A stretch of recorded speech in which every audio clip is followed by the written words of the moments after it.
Pipila ka mga balay ug kalsada ang nangadanyo sa General Santos City tungod sa pagbaha. Matod sa Pag-asa Intertropical Convergence Zone o ITCZ gihapon ang magpaulan sa pipila ka bahin sa Mindanao. Ang detalye sa report ni Cyril Chavez. Dili na mapuslan kining mga computer sa internet cafe sa Barangay Labangal human malubog sa tubig baha adlaw Miyerkules.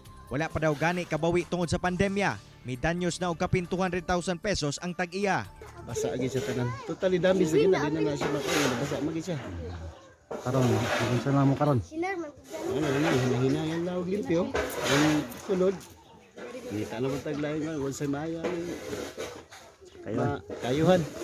Gani, pipila ka mga balay, halos katunga sa istruktura ang natabunan na og lapok ug balas. Ubang residente, gipaningkamutan pa nga masalba ang ilang balay pinaagi sa pagkalot apan daw pakyas gihapon. Di ba kaya kalot kay lalom kayo ni na tabo ni. Sige. So, ang plano nimo? Doon ako kung nai at ayaw lang inabangan ni para Tindog. matindog na pudutro. Nakip sa naguba ang dalan sa Purok Balunto, din palisuray ang ubang motorista sa pag-agi aron dili maaksidente.